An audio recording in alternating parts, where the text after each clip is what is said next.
Hi everyone, it's Georgia and welcome to Brave Me.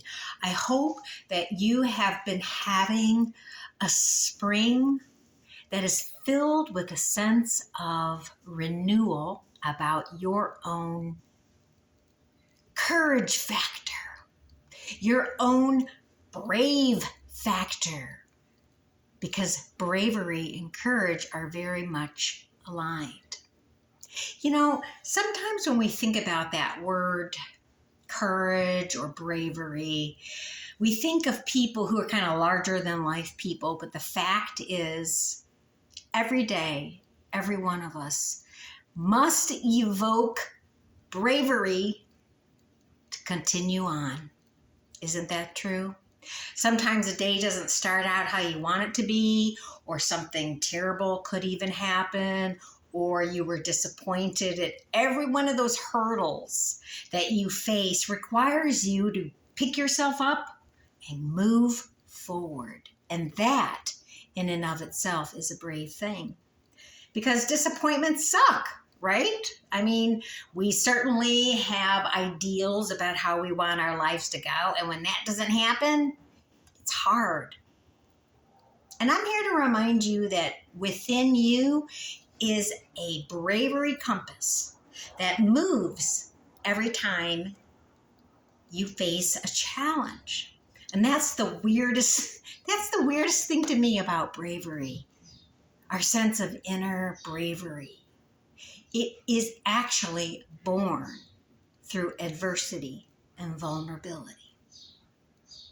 I never liked that lesson, if I could be quite honest with you. I always thought I was just going to be strong, but I had to learn how to become strong and brave. So I hope whatever you did this week reminded you about how brave you really are in your everyday life. Let me think about what happened this week for me. Oh, golly. Oh, I did a whole bunch of things that were brave. I mean, basically my intention is to create success in my life going forward, especially financially. So for me to do that, I have to put myself out there in different ways and move forward with all of my ideas and sharpen them. In other words, I'm diving into new territory. And I'm diving in irrespective about what anybody has to say about it. And I'm diving in even if I might fail. And that's brave too, to be willing to fail and be a learner in the process. So what did you do this week? Think about that. What did you do this week that required you to push forward?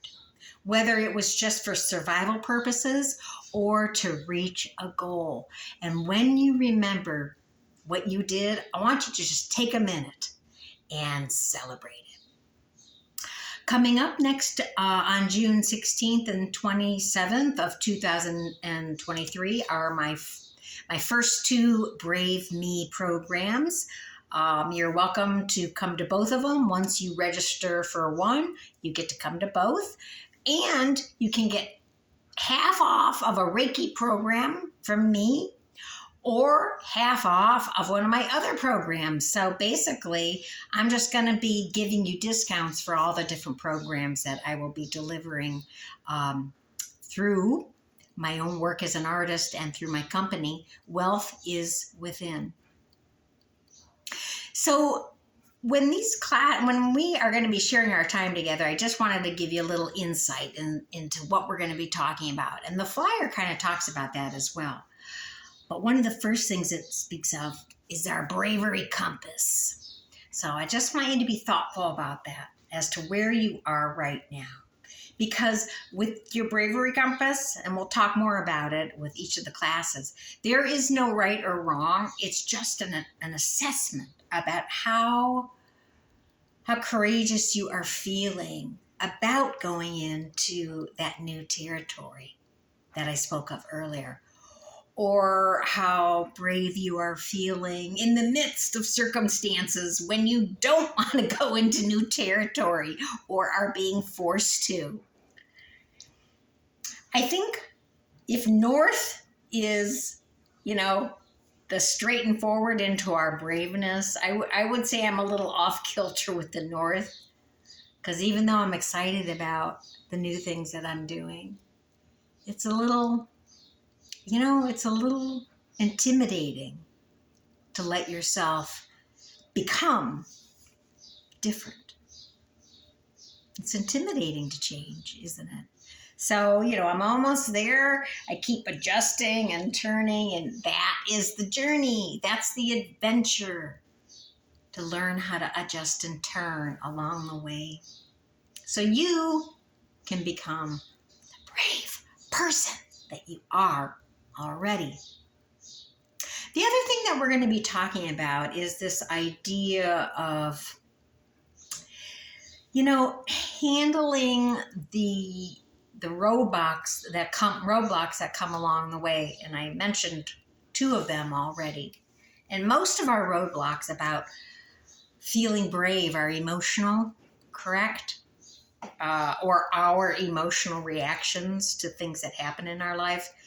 Roadblocks for me are, the approval of other people, financial roadblocks when I don't think, I'll be able to do what I can do. And other roadblocks are timing, that the timing is off. So there's all these external roadblocks that are like the villains to our bravery adventure. And what we're going to do is explore ways to be in dialogue with those villains so they don't own us and they don't stop us and they don't thwart us, but instead they give us messages about the ways that we can think differently in our circumstances. And that, of course, is the adventure. How to think differently so that you can feel differently and you can become more of who you are desiring to become. And also to celebrate who you already have been. And that's one of the first exercises I want to give you prior to the class, or even if you don't come to the class. I'd like to suggest that you take on one exercise this week and tap into feeling good about yourself by recognizing how far you've come. And I call this the I am exercise. Now, about 20 years ago, when I was really getting into my mental health journey and I had to take on some big responsibilities to get my mental health better, including counseling and spiritual direction and reading self-help books that were encouraging me to learn. One of the first exercises that I did at that point in time of great vulnerability was to write my first I am poem. And I'm going to read it to you as kind of a closing to this little video. And the purpose of the I am poem is just to sit back, no distractions, no standards by which to adhere to, just to sit back and take stock of everything that you have realized, everything that in the core of who you are defines your character, to honor it, to say who you have been in the process of the things you've experienced. The I am that you truly are. And the gift of writing your I am poem is just to honor yourself, to take a minute and say, holy moly, look what I have endured. Look what I've done. And to be grateful. Whether that's to be grateful to your own inner self for getting you through, to God for supporting you along the way, for friends who have really been there for you, to angels, your ancestors,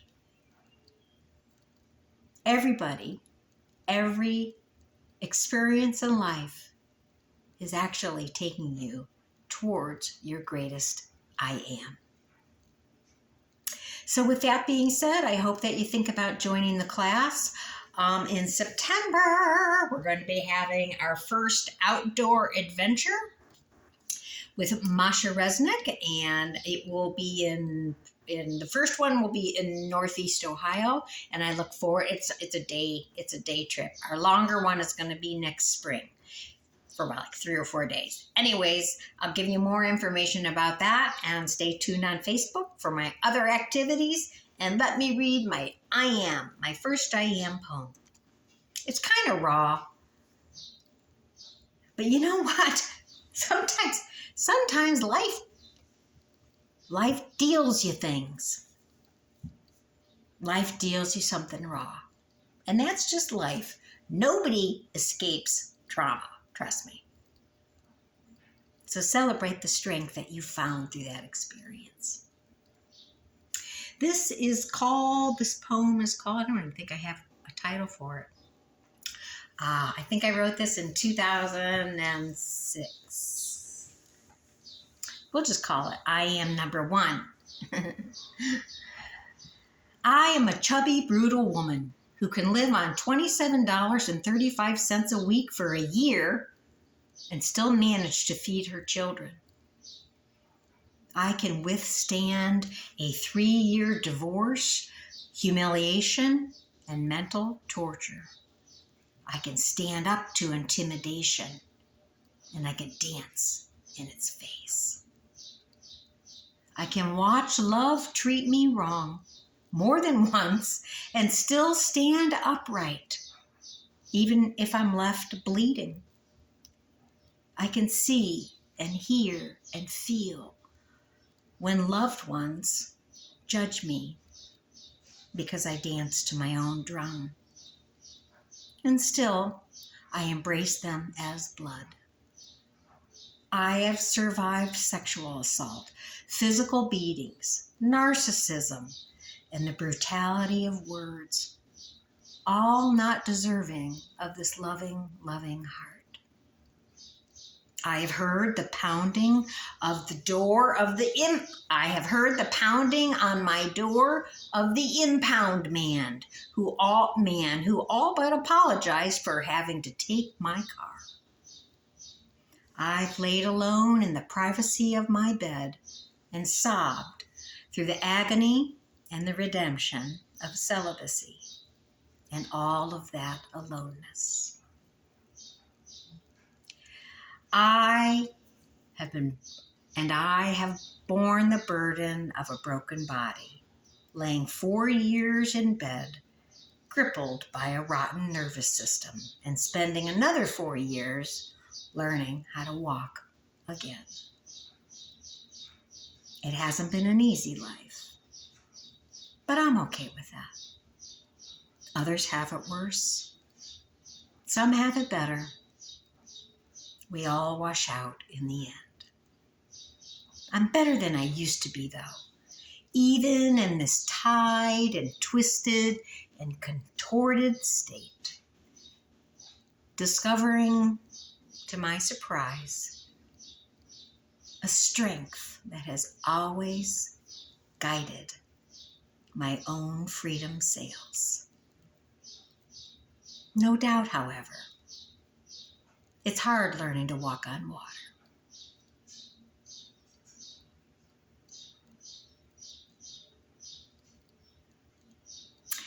So I just want to remind you that in all the ways that you walk on water and all the ways that you don't think that you can, but you do, I just want to remind you that that's you. And you have it within you to be brave. I look forward to seeing you and spending time with you, because the whole intention for this group is just to create a community of people who are encouraging each other forward, and that we learn something along the way. All right, be brave, be strong, be you.